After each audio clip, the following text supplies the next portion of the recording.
So today I'm out painting at the Dry Creek Rd Trailhead, and this is usually a really busy spot, but for the summer months, it's, pretty hot and it's still early, so I did find a spot in the parking lot. This is like a little vista point where the pink Jeeps do some of their tours, and you'll notice I'm by a little vegetation restoration sign, so I'm always careful not to go onto fragile soil or areas that are kind of being restored. And I'm working on an 11 by 14 inch panel, so a little bit bigger today. And this is going to be split up into a two-part session, so I decided to make 2 videos for it. And today I'm just going to be kind of, blocking in, getting the composition, the drawing in. And it's actually a little bit smoky today. You can see a little bit of that haze in the distance. So that is actually going to help me push the atmospheric effect. And I really like that because it's going to help me gauge the lighter grouping of values back there and kind of encourage me to desaturate more as they recede in the hillside. A lot of people call this feature with kind of the square top maroon mountain. I'm not sure if that's accurate, but then I've got this lovely kind of curved windswept juniper tree off to the side here, and I'm continuing with that diagonal line in the composition. And I've also got most of what's in the distance as the focal point of the painting. And I'm going to put a couple trees down on the left side to kind of balance out that bigger tree further up the sloping red rock hillside there. And so when I start this block in, I'm really keeping my colors very harmonious and concentrating on the values. So I do want this to feel a bit like a hierarchy painting, so I'm not going quite as dark with my darks. And I think I'll wait later to really go in with some dark accents, but for now I'm using kind of my standard palette as of late, which is that limited palette with the ultramarine blue, cadmium, yellow medium, alizarin crimson, and the titanium white. And then I'll start to add in some other colors, but for now, just reducing it helps me to really see the values and kind of maybe those temperature shifts that I want to focus on. So you'll notice that my greens in the foreground foliage have more yellow. That is going to be the first color that drops out as I go into this hill behind the foreground vegetation. So that's going to have a little bit more red in the green mixture to desaturate, plus a little white, which desaturates and lightens. So as plains recede, they do get lighter and kind of like more red and then more blue. And then kind of dropping off more of the red and going more into the blue for that top tier of vegetation that's kind of meeting those cliffs. And you can really clearly see my step down, kind of my gradient of receding hills.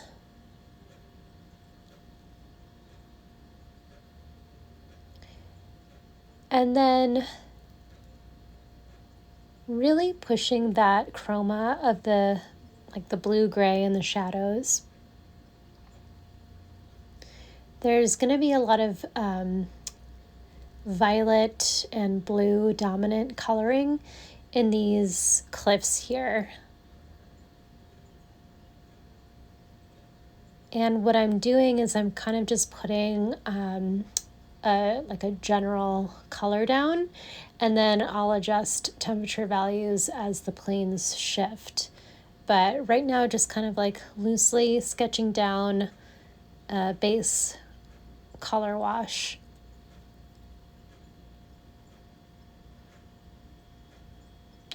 And I guess you could say it's kind of like a lavender blue.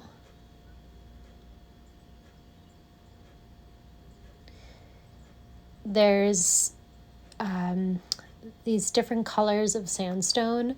It's really hard to see in the video, but from life you can see where the rock is more kind of like a yellow, and then it becomes more red. So I've got a little bit more purple in those shadows from the red sandstone, and then a little bit more of like a gray purple for the cliffs that are higher up.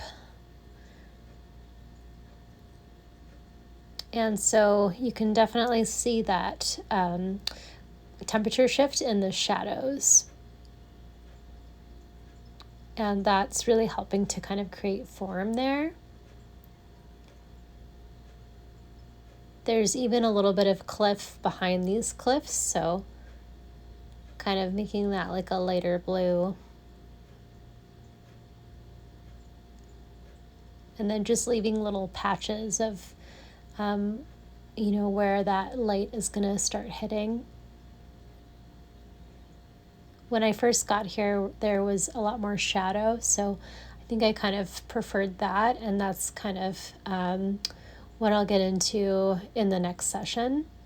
But for now, I can kind of lay in where that vegetation on the cliffs is in shadow, so it's going to be that mixture I used for the cliffs plus or less white, so a little bit more of the ultramarine and alizarin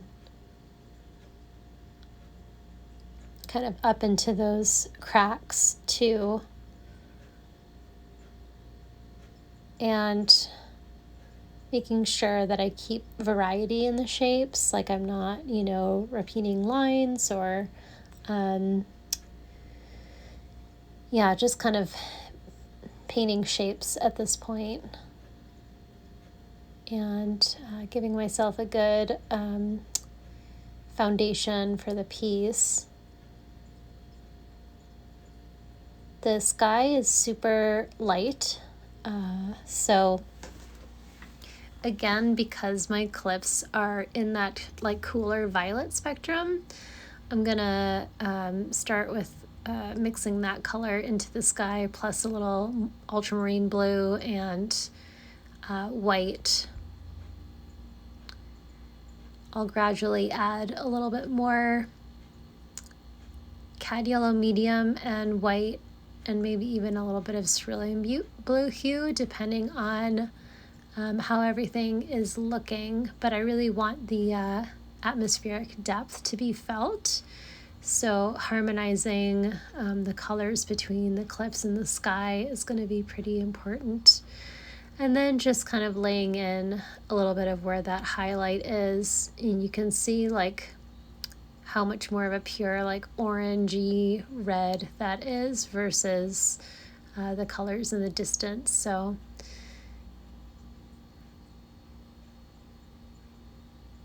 I like to kind of look at the scene as I'm painting. Sometimes I'll take out my viewfinder. It's really important to actually like step back and look at the piece as a whole, because when we're too close to it, sometimes we can get caught up in the minor details.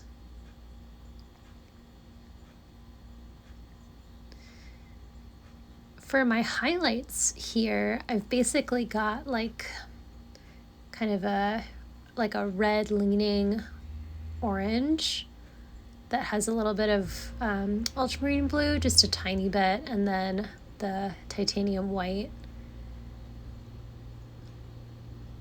And I'm just carving out kind of where that light is hitting the rocks from the side.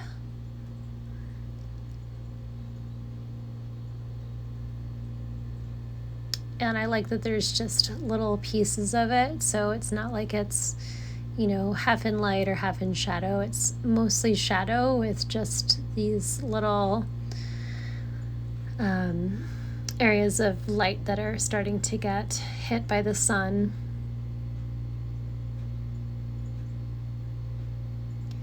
And as we move down the cliff face, you are getting into that like more red sandstone, and the highlights for this, because it's so far away, are pretty pink. So more alizarin and white.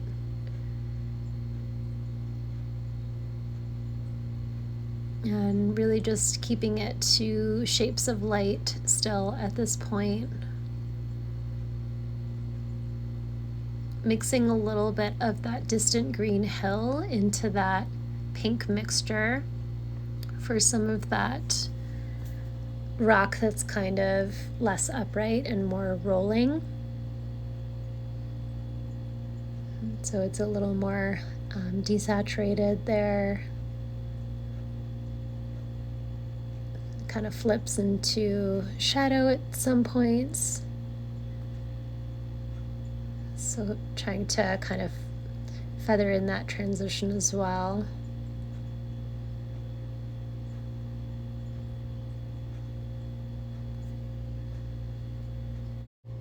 And now I can kind of dip my brush back into that, into those vegetation colors, and integrate those rocks into the hillside. Just kind of flatten them out a little.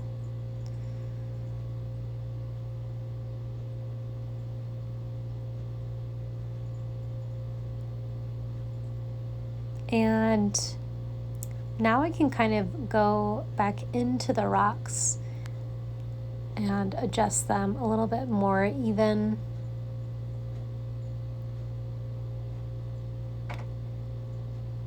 The rocks on the left are a little bit closer. You can see there's like a band of cliff that gets pushed behind a little bit more underneath the tree. So I'm gonna bring the red out of these a little bit more, just by kind of adding a little bit more red to that mixture that I already had, and then just kind of skillfully dropping that into the shadow areas of that those pieces of rock.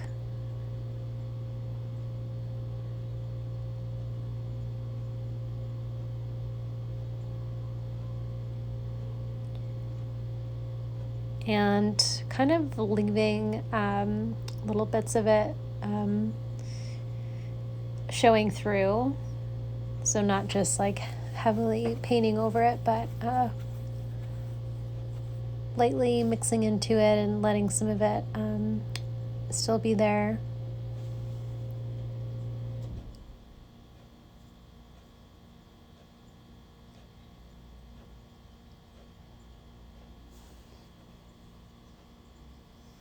So you're really kind of reading more of that red in that cliff wall.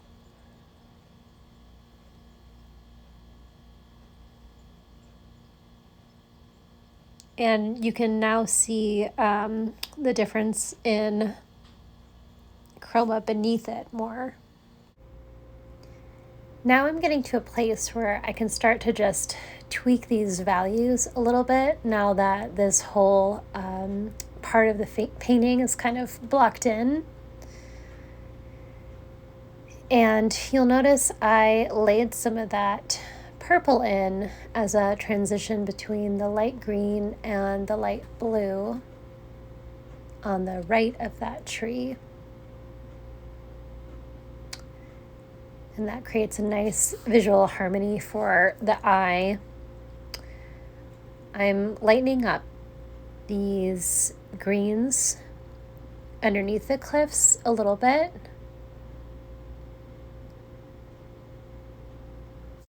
Introducing some turquoise there and really communicating that that particular green is in light.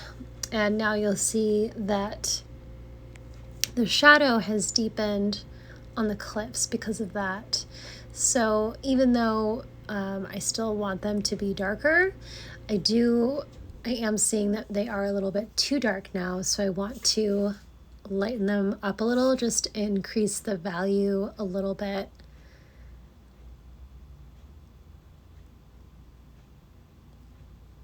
This color that I'm placing on top is a pretty close match, just a little bit lighter.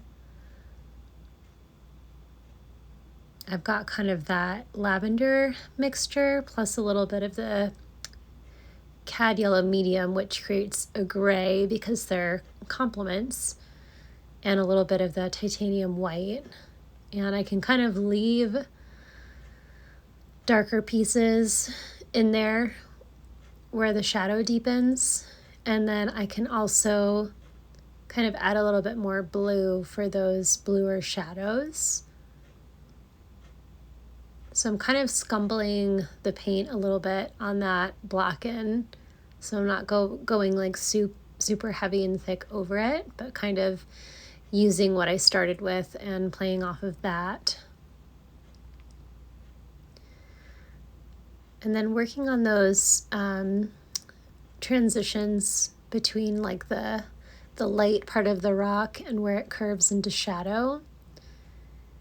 And then sometimes the curvature of the rock denotes a little bit of reflected light, so you can warm that color mixture up a little bit. And then I'm still refining by adding some of those lines of vegetation into the rock. Now that I've warmed up and lightened that cliff a little bit, the darker blue I use for shadows and vegetation is showing up a little bit more and giving a little bit more structure to the form. And then I can kind of push that lighter blue where the cliff behind it is receding. So I can go back into my same color mixtures and just tweak it slightly, keeping in mind the values are pretty tight in these cliffs that are in the background. So I'm making sure to not go too saturated or too dark or light. I really, want to still get a read on the sense of atmosphere, even though I want to put more definition back here since it is still the focal point of the scene.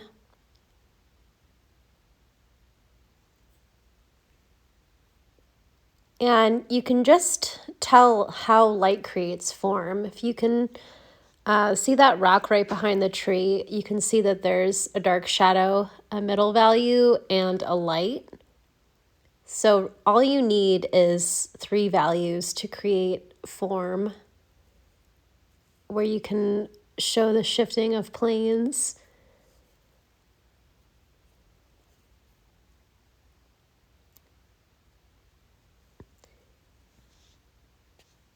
And then I've got a little bit of a highlight where the 2 different types of sandstone meet. And to just differentiate those bands a little, I'm going to put a brighter highlight up there.